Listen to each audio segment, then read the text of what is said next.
Donc, d'abord, quelques mots par rapport à l'organisation générale de cette conférence, qui est un petit peu particulière parce qu'à la fin, on va discuter, je vais vous montrer des résultats d'une expérience que vous-même, vous avez réalisée, ou peut-être même aussi des gens qui ne sont pas dans la salle.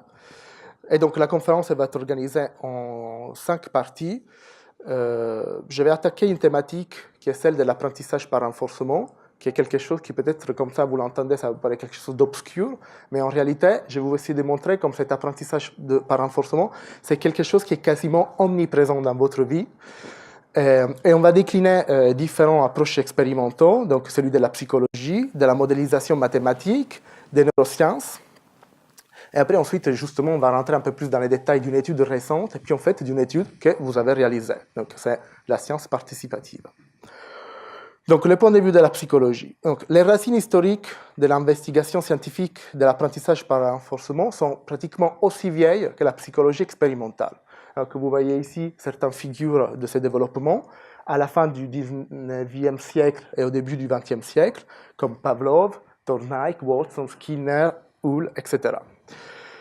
Ce terme apprentissage par renforcement, vous l'aurez pu entendre dans d'autres versions, donc par exemple apprentissage associatif, donc essayer d'apprendre des associations entre choses, aussi conditionnement. Donc souvent, pour essayer de comprendre qu'est-ce que c'est quelque chose, il faut d'abord essayer de comprendre ce qui n'est pas l'apprentissage par renforcement. Donc apprentissage, c'est ce qu'on appelle un terme chapeau, avec beaucoup de processus cognitifs qui sont compris sur ces chapeaux. Donc, on a différents comportements qu'on exprime durant la vie d'un animal et des êtres humains. On va voir ce qui n'est pas de l'apprentissage par renforcement, ce sont les comportements innés. Donc, un comportement inné, c'est un module comportemental des réactions qu'on a parce qu'elles sont programmées en dur dans notre code génétique et en fait, on n'a pas à faire des expériences avant de pouvoir faire ces actions-là. L'apprentissage par renforcement n'est pas aussi l'habituation et la sensibilisation. Donc ça, c'est aussi des formes vraiment simples d'apprentissage. Même des organismes très simples font ça. En gros, ça veut dire si on a répété plusieurs fois un même stimulus, on va s'habituer à ces stimulus. Ensuite, l'apprentissage par renforcement, ce n'est pas non plus l'apprentissage social, ce qui est évidemment très important dans la vie des êtres humains, mais aussi des espèces plus évoluées, et qui consiste en différentes choses comme l'imitation, recevoir des instructions, comme quand il y a un enseignant, ou l'apprentissage par procuration, c'est-à-dire je vois quelque chose qui vous arrive, du coup je réagis par rapport à ça. Par contre, ce qui est l'apprentissage par renforcement, c'est l'apprentissage des associations entre des stimuli, des actions et d'autres stimuli particuliers dans la vie d'un animal ou d'un être humain, qui sont les récompenses et les punitions. Et cet apprentissage-là, il est fondé sur une expérience personnelle. Donc, on va voir déjà ce que c'est la forme plus simple de l'apprentissage par renforcement, ce qu'on appelle les conditionnements classiques. Et on va revenir sur l'expérience de Pavlov, que beaucoup d'entre vous connaissent déjà sans doute. Donc Pavlov, beaucoup de gens ne le savent pas, en fait il a reçu son prix Nobel, non pas pour ses études en psychologie expérimentale, mais pour ses études sur la fonction gastrique. En fait, lui, ce qu'il voulait étudier, c'était la digestion. Et pour faire cela, il avait externalisé des glandes salivaires d'un chien et il faisait des expériences sur la salivation. Voilà. Mais à un moment donné, il s'est aperçu de quelque chose d'assez particulier. Donc, maintenant, si on va essayer de décrire le déroulement typique de l'expérience du chant du Pavlov, on a différentes phases. Donc, dans un premier moment, il y a un son. Donc, les sons, ça peut être une clochette. Et on va regarder, il n'y a pas évidemment de salivation, simplement parce que la clochette n'est pas quelque chose que l'animal peut manger. D'accord? Donc, il n'y a pas raison de saliver quand on entend une clochette. Ensuite, on va donner toujours le même son. Cette fois, on donne à l'animal la possibilité d'avoir de la nourriture, on lui présente de la nourriture, et là, on observe une salivation. Donc là, on pense que c'est normal, on est même encore dans le domaine de l'apprentissage inné, donc ce n'est pas de l'apprentissage. La nourriture, la réaction normale, c'est avoir une salivation. Mais l'effet, c'est que si on répète cette association plusieurs fois, ensuite, on va obtenir donc, un réflexe conditionné, voilà, on l'appelle comme ça. L'animal, le même animal, il va apprendre à saliver en réponse à la clochette, même en absence de nourriture. Donc, en quelque sorte, il a transféré, on verra, une sorte de valeur à la clochette qui auparavant n'avait pas. Okay? Donc, pour que cet apprentissage se réalise, il y a plusieurs conditions qui doivent être vérifiées. Donc, la première, c'est une certaine contiguïté temporelle.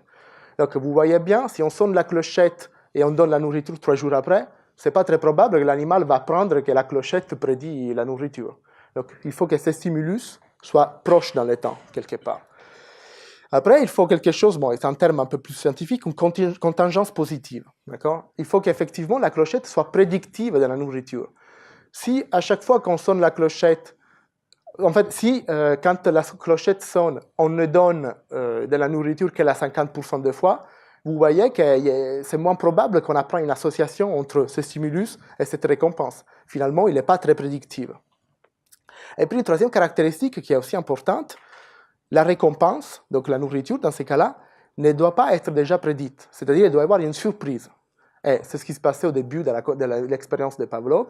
Il n'y avait aucune raison de s'attendre à une nourriture quand il y avait une clochette. Donc, il y a effectivement une surprise positive quand cette récompense elle est obtenue. Mais donc, vous voyez bien, les conditions pavloviennes, il est assez simple. Il s'agit juste d'apprendre une association entre un stimulus et une récompense. Là où l'apprentissage par renforcement, ça devient intéressant, et puis ça commence aussi à expliquer beaucoup de comportements dans la vraie vie, c'est quand on passe à quelque chose de plus complexe, qu'on va appeler les conditionnements instrumentaux, ou opérants, comme il a été appelé par Skinner. Donc ici, ce qu'on appelle la structure associative, elle est plus complexe, c'est-à-dire on a une association entre un stimulus et une récompense, qui cette fois est médiée par la performance d'une action entre les deux. Les dispositifs comportementaux classiques, c'était par exemple les puzzle box de Thorndike, dans lesquels il y avait un animal qui était situé dans une cage. Évidemment, l'animal il a une valeur, il va échapper, c'est un but pour l'animal, il n'a pas envie d'être enfermé. Et il y avait des fois des cordes, des choses, etc. Donc, à bout d'un moment, l'animal pouvait apprendre à sortir de la cage. Et du coup, dans ces cas-là, ce qu'on observe, c'est un résultat classique qu'on va voir aussi répliqué en différentes sources aussi chez l'homme, une courbe d'apprentissage. Alors, une courbe d'apprentissage, ça a toujours cette forme-là. Là, une accélération négative. Donc ici, la variable, c'est le temps passé dans la cage. Donc vous voyez, au début, l'animal, il passe beaucoup de temps parce qu'il ne sait pas sortir. Et après, au fur et à mesure, ce temps se réduit. Donc on a ce qu'on appelle une accélération négative. Et puis on rejoint un plateau de réponse maximale. Donc, le temps de réponse, c'est une variable classique dans l'étude de l'apprentissage par renforcement, parce qu'il dit combien de temps on va y mettre pour faire quelque chose. Dans d'autres types de paradigmes, donc par exemple, ça, c'est ce qu'on appelle un labyrinthe en T ou labyrinthe en Y, on a un animal qui est positionné dans un bras dans un labyrinthe, on peut mettre de la nourriture soit à droite, soit à gauche, et là, on a une autre variable qui est aussi importante dans le domaine de l'apprentissage par renforcement, c'est les probabilités de choisir la bonne option. Donc ici, ça serait la droite, parce qu'on va dire que dans ces cas simplifiés, stylisés, il n'y a jamais de nourriture sur la gauche. Et là, encore une fois, on retrouve un peu le même type de courbe. On a un début de réponse au niveau de la chance. Évidemment, au début, l'animal ne sait pas, donc il choisit droite-gauche de façon plus ou moins équiprobable. Et puis, au fur et à mesure qu'il est présenté avec ses expériences, il va converger vers un taux de bonne réponse, alors peut-être pas les 100% quand même,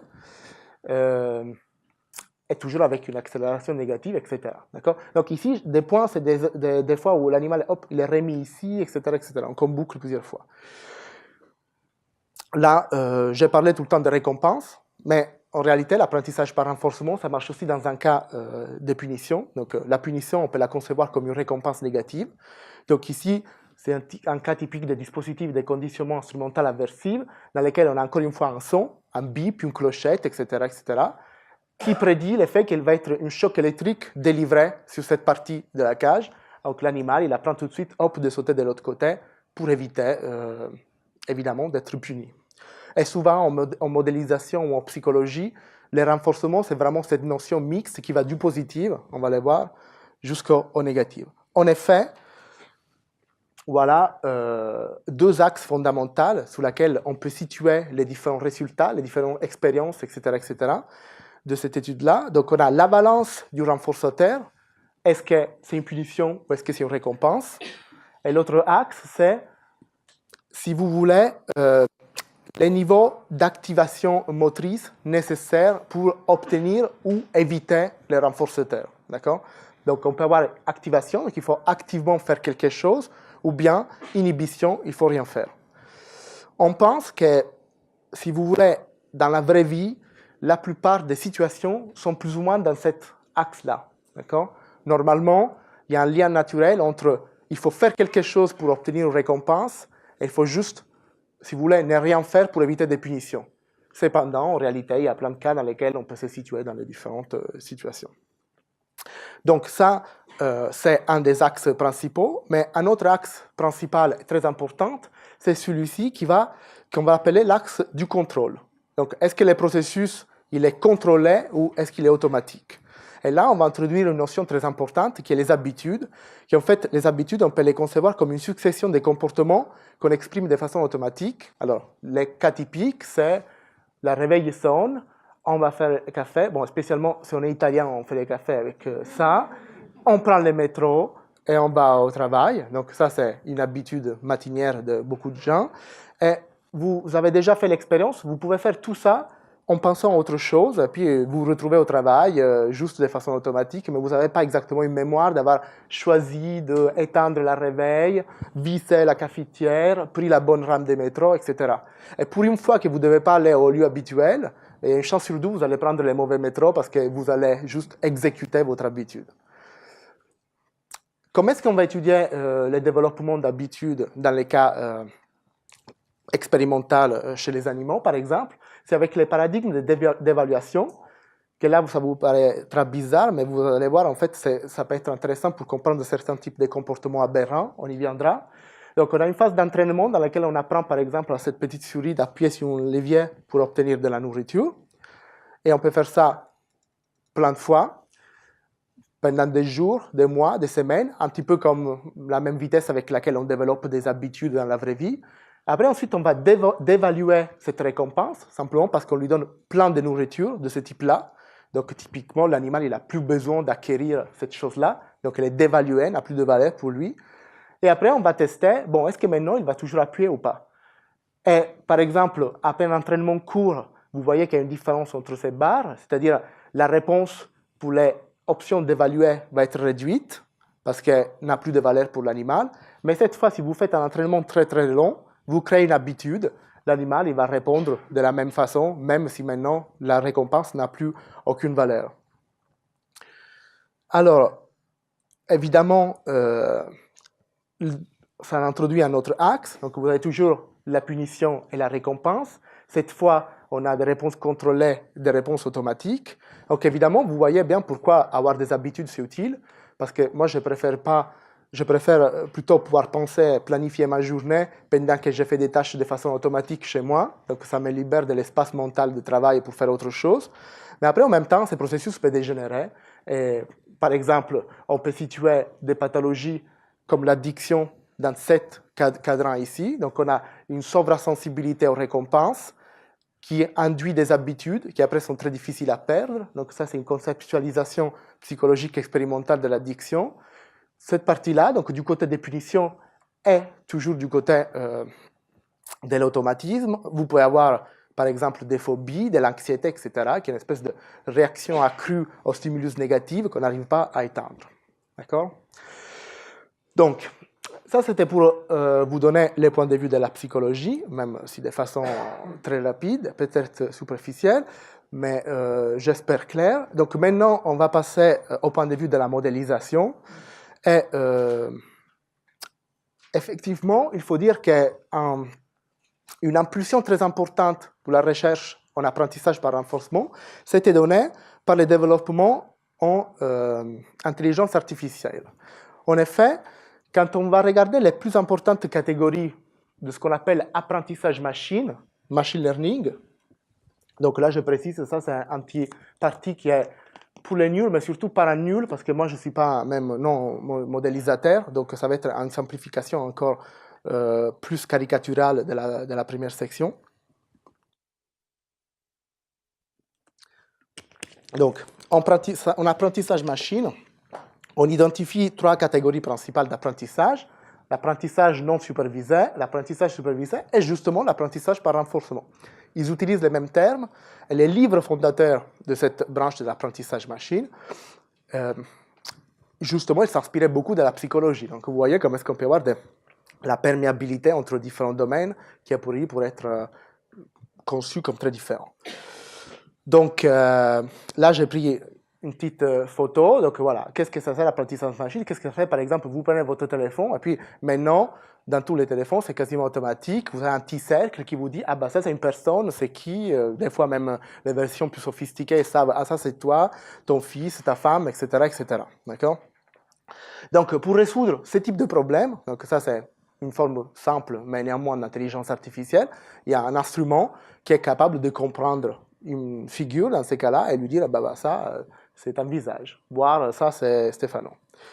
Donc, on va prendre cet exemple-là et on va voir comment est-ce qu'il s'y prendrait les différentes catégories d'apprentissage machine. Okay?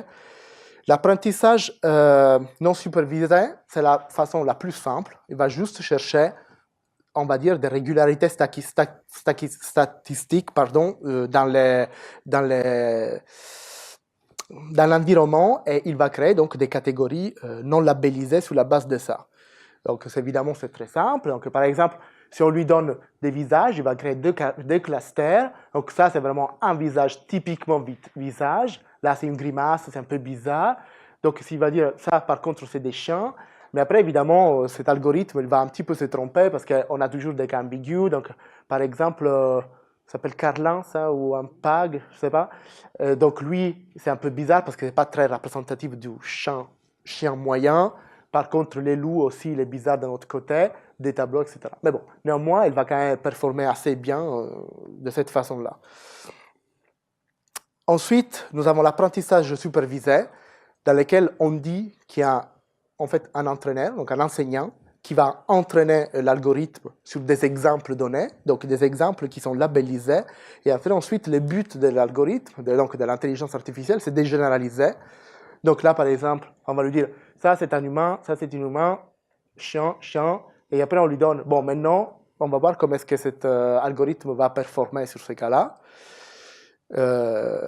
Maintenant, ces choses-là, ils sont très utilisées parce qu'on a des bases de données qui sont immenses et une puissance de calcul dans des ordinateurs qui permet ce genre de choses-là. Mais ce type de cognition, ce type d'apprentissage machine, il n'est pas très vraisemblable dans les cerveaux parce que, voilà, évidemment, on ne peut pas être exposé à 10 millions de visages pour avoir une catégorie de visages, donc il doit être sans doute complémenté par d'autres choses. Alors, encore une fois, le même problème, cette fois par l'apprentissage par renforcement. Cette fois, l'algorithme, donc l'intelligence artificielle, c'est un agent, et en fait, il va explorer des hypothèses et reçoit un feedback. Donc, typiquement, la modélisation, elle est faite comme ça. On a un agent, donc, qui va être notre animal, si on est en train de modéliser des animaux, des êtres humains ou des algorithmes qui reconnaissent des visages, etc., qui fait des actions, donc des décisions, qui vont être un petit peu stochastiques au début, parce qu'évidemment, l'algorithme ne connaît pas trop, il ne sait pas trop. Et à partir de ça, bah, donc, il reçoit reward, c'est pour l'anglais pour récompense, une punition, et il essaie de modifier sa connaissance en fonction de ça. Donc là, par exemple, sur cet exemple-là, bah, il va choisir humain et reçoit une récompense. Ici, il va choisir humain et reçoit une punition. La prochaine fois qu'il va rencontrer le même type de figure, bah, il va choisir la bonne réponse, etc., etc. Donc, maintenant, ça va être la partie, l'épique mathématique de mon talk, de ma conférence. Mais néanmoins, je pense que ça va être super, super simple. Donc, ça, c'est une simplification d'un des algorithmes les plus simples, mais qui est néanmoins très utilisé à la fois en modélisation et en psychologie et en neurosciences pour expliquer ce type de processus. Et dans cet algorithme, nous avons différentes fonctions. Donc, nous avons une fonction de décision. Imaginons les cas simplifiés entre lesquels on doit choisir entre A et B. Donc, c'est deux options abstraites. Donc, par exemple, humain versus chien, dans l'exemple que je vous ai donné. Cette règle-là, ça nous dit juste que la probabilité de choisir A, elle est proportionnelle à la différence des valeurs qu'on attribue à A et B. Donc, la propriété simple que quand il n'y a pas de différence entre A et B, on choisit A 50% de fois. Voilà. Et quand la valeur de A augmente, on choisit A davantage. Quand la valeur de A diminue par rapport à B, ça se réduit, etc., etc.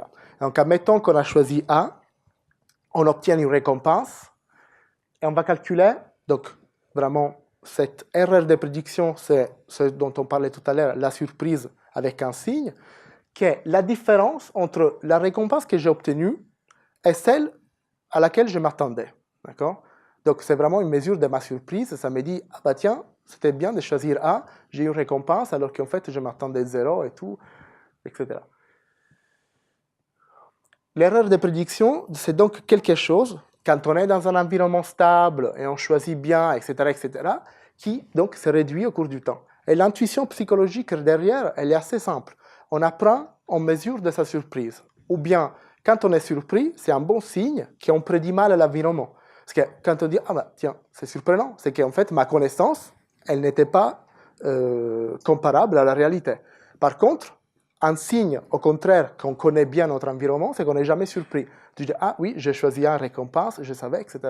Donc là, on a cette surprise qui est maximale au début et qui diminue au fur et à mesure, et qui donc après sert à modifier la valeur de A au prochain tour. Donc on va dire que la valeur de A au prochain tour, T plus 1, c'est, si vous voulez, une moyenne pondérée entre ce qu'on pensait qu'était la valeur de A à l'essai précédent, plus un taux d'apprentissage alpha et la surprise dont je viens de faire de l'expérience. Donc maintenant, encore une fois, intuition psychologique, si mon taux d'apprentissage est 0, ce terme disparaît et la valeur de A, c'est toujours égal à la valeur de A dans le passé. Je n'apprends pas.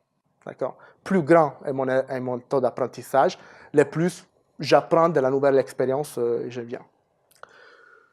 Donc, ces algorithmes sont très, très utilisés évidemment en intelligence artificielle, en robotique, mais aussi en finance. Par exemple, il y a des simulateurs de marchés financiers qui sont basés sur ces systèmes d'apprentissage par renforcement qui marchent bien.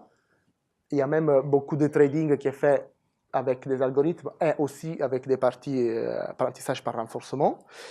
Mais ils sont aussi utiles pour nous, donc en neurosciences, en psychologie, parce qu'ils nous fournissent en quelque sorte des instruments, des analyses plus quantitatives, plus fins, que juste regarder les comportements plus ou moins, etc. Et aussi, c'est des instruments des interprétations, parce que ça nous permet de bien discriminer les différents effets. Est-ce que c'est des effets de décision, d'apprentissage, etc. Donc, maintenant, en troisième partie, on va passer au point de vue des neurosciences. Donc, la question maintenant qu'on va essayer d'adresser dans cette partie-là, c'est, bon, on a certains comportements chez les hommes, chez les animaux, etc.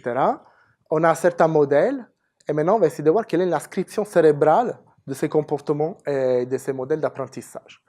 Donc, avant de sauter directement sur vraiment les résultats qui concernent spécifiquement l'apprentissage par renforcement, on va faire une petite mise à niveau de neuroanatomie. Vous me pardonnerez pour ceux qui sont des experts. Donc, ça, c'est un cerveau. Ça, c'est devant. Ça, c'est l'arrière. Ça, c'est le cervelet, les troncs cérébraux, le cortex, etc. Ça, c'est ce qu'on appelle une coupe sagittale, c'est-à-dire c'est des profils. Et ça, c'est par contre une coupe coronale. Donc, c'est une coupe comme ça, de front. Et on a les cortex donc, à l'extérieur et aussi, de façon qui va se révéler assez importante pour l'apprentissage par renforcement, tout un ensemble de noyaux sous-corticaux qui sont évolutionnairement très conservés et très anciennes par rapport au cortex, en tout cas par rapport au développement que le cortex il a eu chez l'homme. Ensuite, quand on parle de cerveau, on parle souvent de différentes choses. On parle souvent de neurotransmetteurs, donc par exemple le glutamate, ou par exemple c'est les systèmes qui sont modulés par des barbituriques ou des benzodiazépines. Alors, les neurotransmetteurs, c'est quelque chose qui agit de façon très rapide, il y a des effets très localisés dans le cerveau et à très court terme. On a des neuromodulateurs qui sont donc moins rapides, moins à moyen terme et un peu moins localisés. Et donc là, vous avez quelque chose comme la dopamine, dont on va parler beaucoup, et sans doute vous avez déjà entendu parler, comme l'hormone ou le neuromodulateur du plaisir, même si je n'aime pas du tout cette simplification. Il y a la sérotonine, etc. Des choses qui sont impliquées, par exemple, comme ce qu'on trouve dans les cigarettes, dans les antidépresseurs, etc., etc.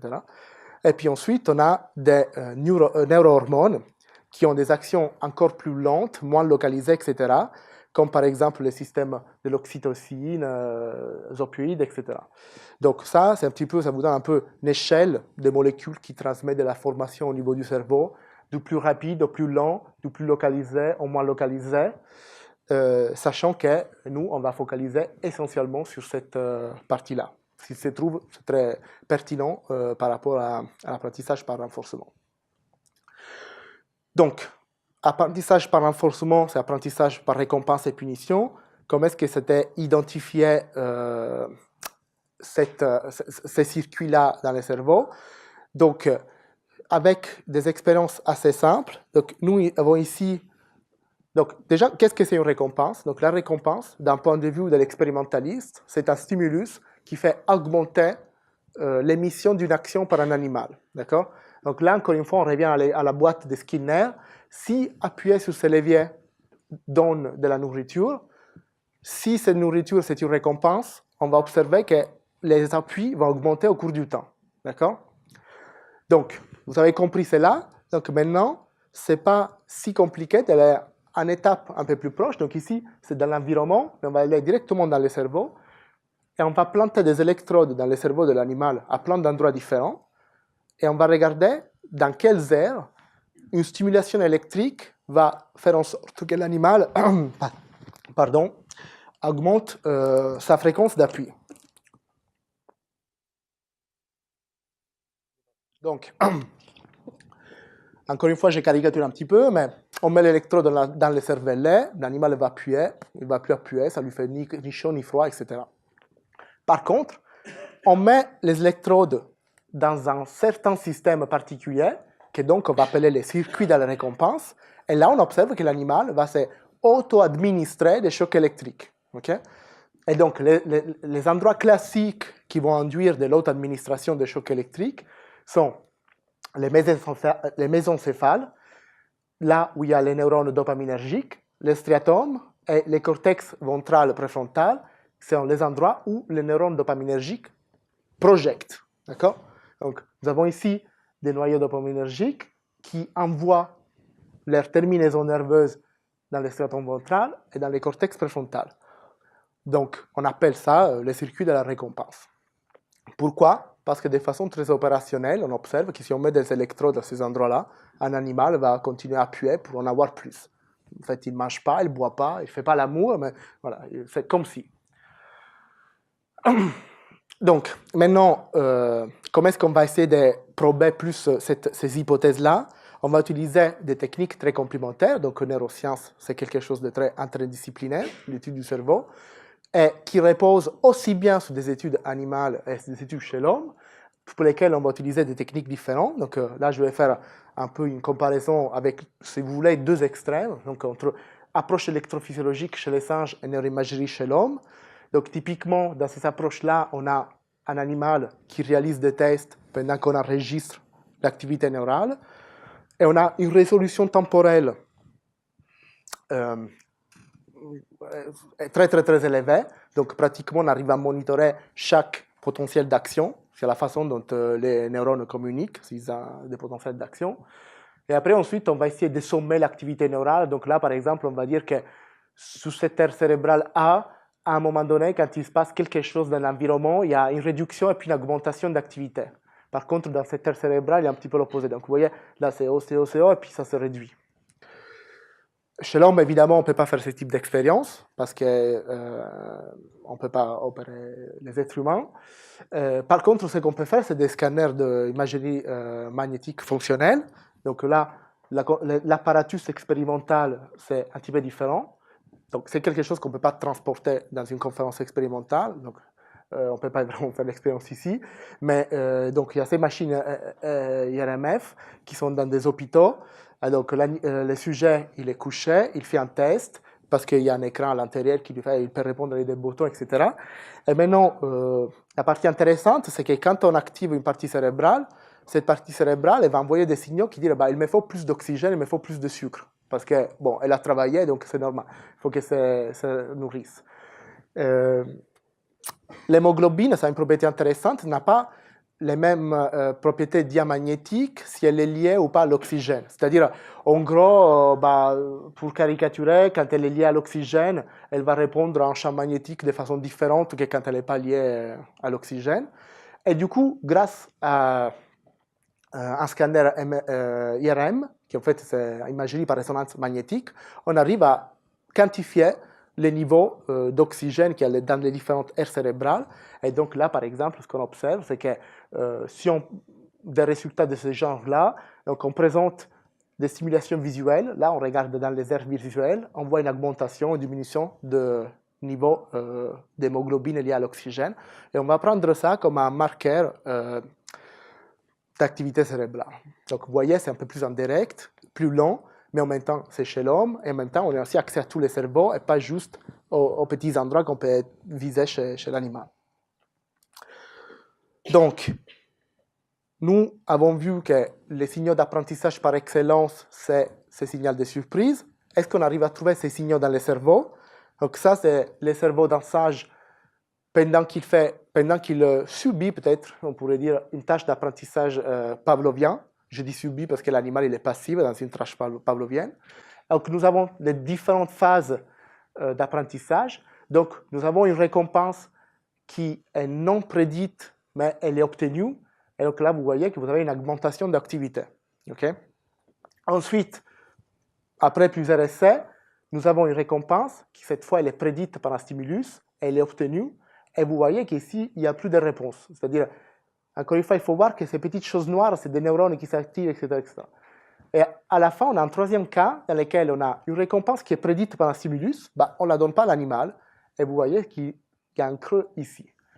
Donc, ces résultats très importants par Schultz et collaborateurs, ils ont pu démontrer que l'activité des neurones dopaminergiques, elle est cohérente par rapport à signaux théoriques de la théorie d'apprentissage par renforcement, parce que dans ces cas-là, nous avons une surprise positive, parce que l'animal obtient une récompense à laquelle il ne s'attendait pas, et paf, la dopamine répond.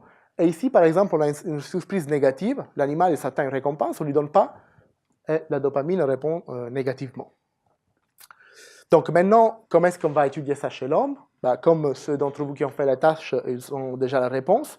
Ce qu'on va faire, c'est qu'on va passer, si vous voulez, des labyrinthes, comme chez l'animal, à des sortes de slot machines. Donc ça, c'était des stimuli que j'utilisais par le passé. Ici, par exemple, le sujet il est présenté à deux stimuli abstraits.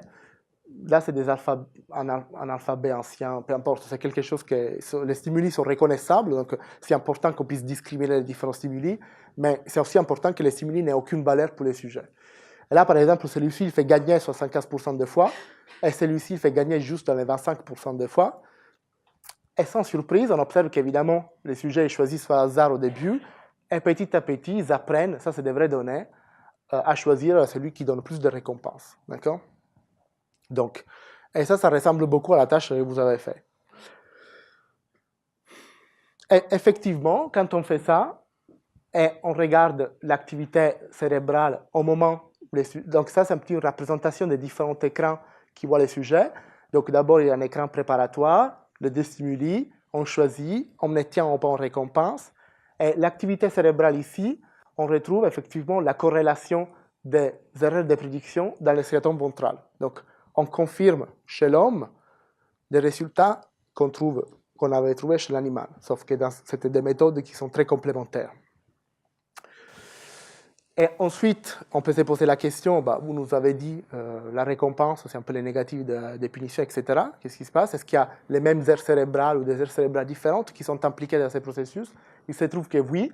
Donc là, par exemple, si on est dans un contexte, cette fois, d'évitement des pertes, donc là, vous voyez, ce stimulus, il fait perdre 25%, ce stimulus, il fait gagner perdre à 75%. Donc là, vous voulez choisir celui-ci. C'est effectivement ce qui se passe dans les comportements des sujets. Cependant, les signaux d'apprentissage et de prédiction maintenant vont recruter d'autres aires, notamment l'insula, ce qui suggère que récompenses et punitions ne sont pas traitées de façon symétrique, qui peut avoir d'ailleurs des conséquences importantes. Par exemple, l'effet expliqué qu'on a une aversion aux pertes, qu'on ne traite pas de façon symétrique ce type de stimuli. Donc là, Et c'est quelque chose aussi, je pense que c'est important, il faut que je vous parle aussi pour vous vacciner vis-à-vis à des résultats qui peuvent être relayés par les médias sur des résultats d'imagerie, etc. On a souvent, on a envie tout de suite, même moi, évidemment, on raisonne comme ça, de sauter un peu sur des interprétations de causalité. C'est-à-dire, moi, je vois cette activation-là, j'ai envie de penser, ah bah oui, c'est cette activation cérébrale qui génère les comportements. Sauf qu'il faut faire attention, c'est-à-dire, ici, ce que j'observe, c'est une corrélation entre quelque chose, une erreur de prédiction dans mon expérience, et quelque chose d'autre, qui est une activation cérébrale dans mon scanner. Mais évidemment, il faut garder toujours en tête que corrélation n'implique pas causation. D'accord? Donc là, c'est un exemple qui est plutôt rigolo, c'est de dire que par exemple, si on regarde le nombre de chevaux abattus dans les abattoirs et le nombre de fonctionnaires, il y a une corrélation très très forte entre ces deux événements. D'accord? Donc, ce n'est pas parce qu'on observe une corrélation entre choses qu'il faut en faire qu'il y a un lien de causalité. Des fois, les corrélations, ça arrive par chance.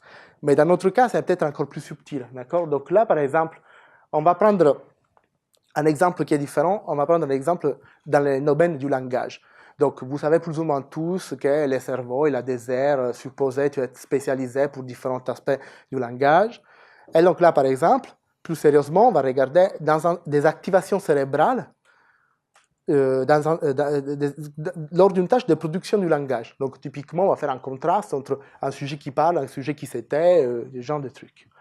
Et on va avoir des activations dans des aires classiques, Broca et Wernicke. Donc, voilà. Broca, c'est un peu plus préfrontal, Wernicke, c'est plus temporopariétal. OK. Donc, quand on voit ces résultats, l'expérimentateur naïf pourrait se dire, ah ben voilà, donc en fait, ces deux aires-là, elles sont nécessaires pour l'expression de ce comportement langagé. Mais ensuite, on va dire, attendez, regardons quelque chose de différent. Et ça, je prends un exemple parce que c'est historique, c'est même un exemple fondateur de la neuropsychologie. Donc, on revient au 19e siècle, on a une lésion dans l'aire de Broca, donc on a un patient qui est capable de comprendre du langage, mais il a un déficit de production, alors qu'un patient qui a une lésion dans l'aire de Wernicke, il n'a pas de déficit de production, mais il a un déficit de compréhension. Donc, vous voyez maintenant que finalement, il n'y a qu'une aire qui est nécessaire pour la production et pas l'autre. L'activation ici dans Wernicke, elle n'était pas fausse, elle était vraie. Mais en fait, par exemple, c'est un exemple trivial, c'est pour ça que je l'ai pris, c'est que quand on produit du langage, on s'écoute produire du langage, donc probablement il y a une activation dans la partie de compréhension du langage, et du coup, observer des activations, ce n'est pas suffisant pour pouvoir dire, ah oui, effectivement, cette aire cérébrale-là génère du comportement. Or, le problème, c'est que ces types d'études, ils sont très longs, parce que, heureusement, les lésions cérébrales ne sont pas fréquentes, donc on n'a pas beaucoup de patients pour pouvoir étudier ça, c'est quand même bien. Et l'imagerie, ça va vachement plus vite, ça nous permet de générer des hypothèses, etc. Mais il ne faut pas oublier qu'observer des corrélations entre activation cérébrale d'un côté et puis de l'autre côté comportement, ça ne veut pas dire d'avoir établi dur comme fer qu'il y a une connexion de causalité entre ces deux choses-là. Et donc, si on revient à notre exemple, on avait vu par exemple que l'insula semblait être impliqué dans des punitions, mais est-ce qu'on est vraiment sûr qu'il y a un lien de causalité entre cette aire cérébrale spécifique, différente du stratum, différente de la dopamine et les punitions? Alors, pour ce faire, par exemple, moi, pendant ma thèse, j'ai fait cette expérience-là, que ça a pris 4 ans pour avoir toutes les données, mais on était quand même récompensé par des résultats très intéressants. On avait des patients qui avaient des lésions dans l'insula et des patients qui avaient des lésions ailleurs, comme groupe contrôle. Et on a fait les deux tâches à ces patients-là, je vous ai montré. Donc, une tâche, un test de maximisation des récompenses et un test de minimisation des punitions. Et là, ce qu'on observe, c'est que, par exemple, dans le domaine des récompenses, tous les groupes aussi de contrôle sont au-dessus de la chance. Et il n'y a aucun déficit chez les patients qui sont cérébrolésés, ce qui est bien. Donc, ça veut dire que ces aires-là ne semblent pas affecter la production de ces comportements. Mais par contre, quand on va regarder les punitions, c'est que dans les groupes avec des lésions insulaires qu'on va observer un déficit qui est spécifique et sélectif. D'accord? Donc, les données d'imagerie nous ont permis de générer des hypothèses sur le fait, il semblerait qu'il y ait une spécificité de cette aire-là dans l'apprentissage par punition. Et les études de lésions cérébrales, ça nous permet de confirmer la causalité, donc vraiment établir les liens forts entre cette aire-là et l'évitement des pertes. Donc maintenant, une autre raison pour laquelle ces études d'imagerie fonctionnelle sont intéressantes, c'est qu'ils nous permettent un petit peu de raisonner, si vous voulez, aussi sur l'évolution fonctionnelle de ces processus. D'accord? Et là, je vais me rattacher sur une hypothèse qui s'appelle l'hypothèse du recyclage culturel des aires cérébrales, proposée par Dehaene et collaborateurs, donc par exemple dans ce livre qui est pratiquement un best-seller dans les domaines. Et l'idée, c'est qu'en fait, le cerveau, il fait du neuf et du vieux. D'accord? Donc, on a des choses comme les mathématiques, par exemple, pour lesquelles certaines personnes nous semblent voilà, pouvoir s'adapter à faire ça très bien, ou beaucoup de gens. Mais clairement, on ne peut pas avoir évolué des parties cérébrales spécifiques pour les mathématiques, parce que la mathématique, c'est une invention culturelle qui est récente, et il n'y a pas eu assez de temps pour sélectionner, d'un point de vue biologique, des neurones spécifiques pour les mathématiques, etc., etc. Alors moi, j'ose transférer les mêmes raisonnements au domaine de la prise de décision et des choix. Et par exemple, je vais partir de ces constats-là. Donc ici, on a différentes études, d'accord? Donc, de la perte d'argent, ça active l'insula. Des efforts physiques assez pénibles activent l'insula. La douleur active l'insula. Donc, vous voyez, c'est cette partie-là. D'un autre côté, gagner de l'argent active le striatum ventral. La nourriture active le striatum ventral. Des stimuli érotiques aussi. Donc, vous voyez qu'en fait, oui, il y a des différences, mais il y a aussi des aires qui sont recyclées pour des mêmes catégories de stimuli, sauf qu'en fait, même si effectivement tout ça est positif, tout ça est négatif, mais on ne peut pas se permettre de traiter la perte d'argent comme de la douleur, etc. Donc, le problème, c'est qu'on a évolué certaines stratégies dans notre cerveau pour résoudre des problèmes de ce genre-là, donc voilà, de cueilleurs, chasseurs, etc. Maintenant, on se trouve dans des environnements dans lesquels on a des stimuli qui sont très différents. Donc là, par exemple, ces choix-là, ce n'est pas forcément quelque chose pour lequel le cerveau a été câblé, ces choix-là non plus, etc. Et donc, une interprétation assez parcimonieuse de beaucoup de comportements qu'on peut juger d'irrationnels, comme manger trop, même si c'est mauvais pour notre santé, consommer des drogues, même si c'est mauvais pour notre santé, etc. C'est que notre cerveau, il est habitué à répondre d'une certaine manière préprogrammée, parce que comme si c'était des récompenses primaires naturelles, sauf qu'elles ne le sont pas. Elles sont beaucoup plus disponibles, etc. Donc, ça peut créer des choses, voilà, des comportements qui sont plus adaptés. Donc, c'est un peu cette idée-là de faire du nouveau avec du vieux, sachant que on n'a pas eu le temps de vraiment adapter nos stratégies cognitives et donc notre cerveau aux stimuli qui nous sont présentés dans notre environnement. Donc, maintenant, on va passer à la quatrième partie, très rapide, dans laquelle je vais vous montrer des résultats d'une étude récente qu'on a réalisée dans mon laboratoire en collaboration avec Sophie Bavard, qui est au premier rang, qui va donner les bases pour justement vous montrer après les résultats de l'expérience que vous avez réalisée, ou la plupart d'entre vous. Et de façon générale, une des questions qu'on se pose beaucoup dans mon laboratoire, c'est est-ce qu'on apprend de façon objective? D'accord? Donc, est-ce qu'on apprend? Et là, maintenant, vous m'avez compris, je m'intéresse à l'apprentissage par renforcement. Alors, apprendre pour moi de façon objective, c'est qu'on est présenté avec une série de récompenses et de punitions. Ma tâche, en tant qu'appreneur, c'est essayer d'estimer quelle est la valeur moyenne de tout ce que j'ai vu dans le passé. D'accord? Donc, ça serait un apprentissage qui est non biaisé. Mais comme vous le savez sans doute, dans plein de domaines cognitifs, nous sommes sujets à des biais confirmatoires, on perçoit les choses de la même façon, etc., etc. Et dans les domaines des valeurs, moi, je me suis intéressé à essayer de voir si on pouvait transposer des idées qui, par ailleurs, étaient très des succès pour expliquer des comportements, par exemple, dans la perception. Et donc, la question qu'on s'est posée, donc la question générale qu'on se pose dans mon équipe, c'est est-ce qu'on apprend de façon objective? Et dans cette étude plus particulière, la question qu'on s'est posée, est-ce qu'on apprend des valeurs de façon absolue ou relative? Donc, vous pouvez traduire ça entre est-ce qu'on apprend des valeurs de façon absolue ou de façon qui dépend du contexte. Et vraiment, on s'est inspiré beaucoup, ça je trouve que c'est une bonne image, vous connaissez tous l'illusion des Pingos. Là, en réalité, vous savez que les deux cercles oranges, ils ont le même diamètre. Cependant, quand vous les regardez, on a tous l'impression que ce cercle est plus petit, etc. Simplement parce qu'il est entouré par des choses plus grosses et des choses plus petites. Okay? Donc, nous avons voulu transposer cette idée-là dans les domaines des récompenses et de l'apprentissage par renforcement.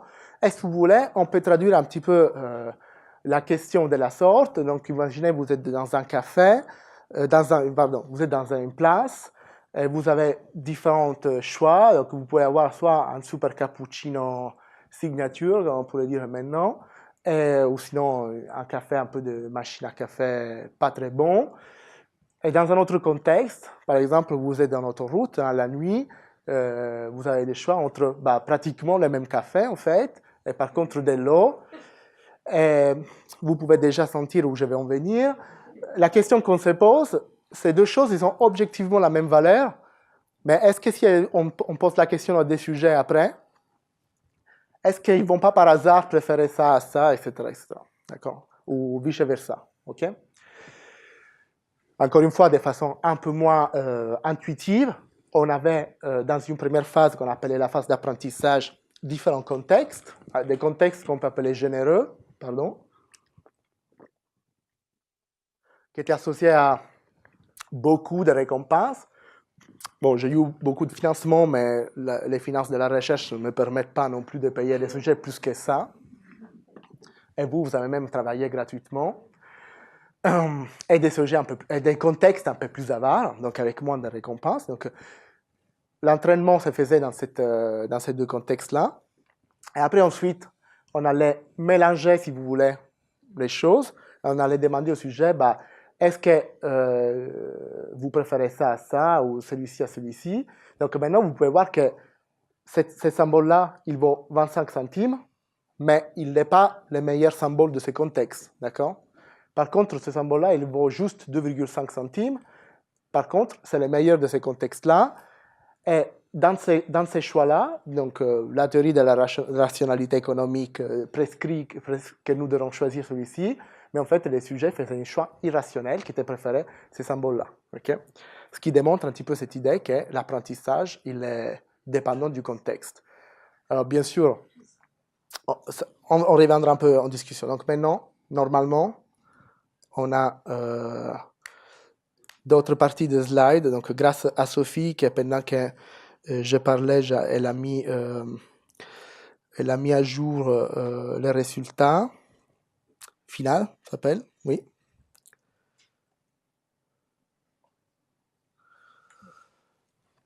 Donc, juste pour avoir une idée, dans la salle, combien de gens ils ont fait les tests?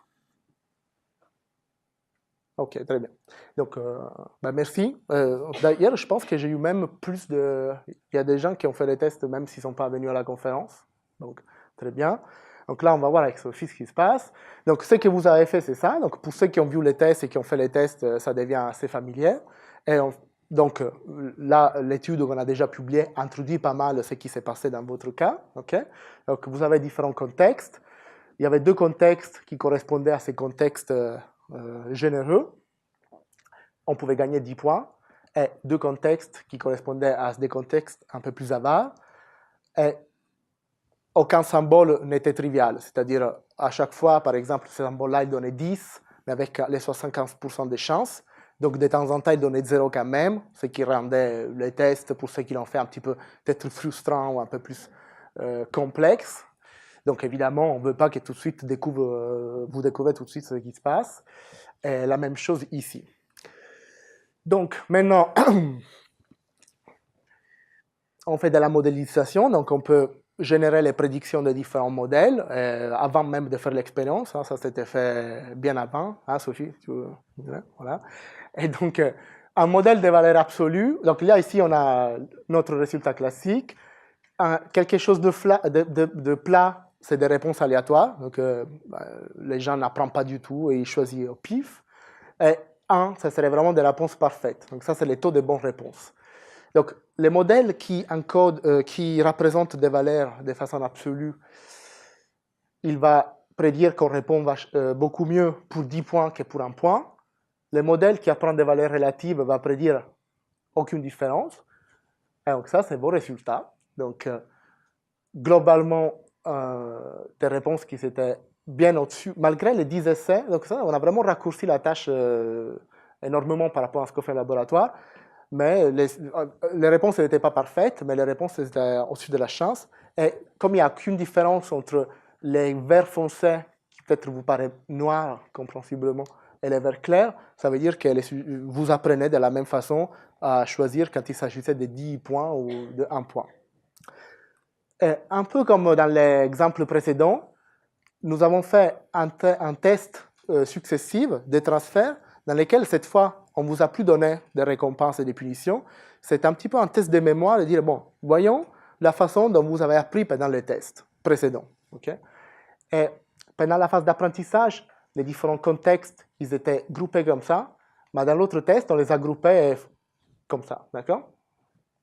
Donc, par exemple, ici, on avait un choix entre 10 points, 75% de chance, versus 1 point, 25% de chance. Ça, c'est le choix le plus facile. D'accord? Parce que ça, c'est une option qui a la valeur maximale, ça, c'est une option qui a une valeur nulle. Ça, c'est les taux de bonne réponse. Donc, effectivement, vous avez choisi de façon plus probable l'option qui donne plus de récompenses. D'accord? Donc, ça montre qu'il y a eu un apprentissage dans les tests précédents, et cet apprentissage, ça s'est transféré dans les tests de mémoire, qui va dans le sens de la rationalité standard. Ensuite, on va voir ce qui s'est passé ici. Donc là, vous avez un choix entre pratiquement 7,5 points et 0,115 points. Et vous voyez déjà que le pourcentage de réponses baisse. Quasiment, vous y êtes indifférent entre ces deux stimuli. Ce qui n'est pas du tout prédit par la rationalité parce que ce stimulus, il vaut 10 fois plus de l'autre. Un petit peu la même chose dans ces cas-là, dans lesquels vous avez un choix entre un symbole moyen et un symbole vraiment mauvais. Et au final, pour nous, si vous voulez, le test le plus intéressant, c'était celui-ci. Parce que donc là, on a un test entre, comme tout à l'heure, un symbole qui donne 2,5 points et un qui vaut juste 0,75, mais lui, c'était le moins bon dans un contexte généreux, et lui, c'était le meilleur dans un contexte avare. Et là, on a pu répliquer les résultats que les sujets préfèrent ces symboles-là. Donc, malgré l'intérêt pour la semaine du cerveau, ces expériences montrent bien que vous êtes irrationnel. Merci beaucoup.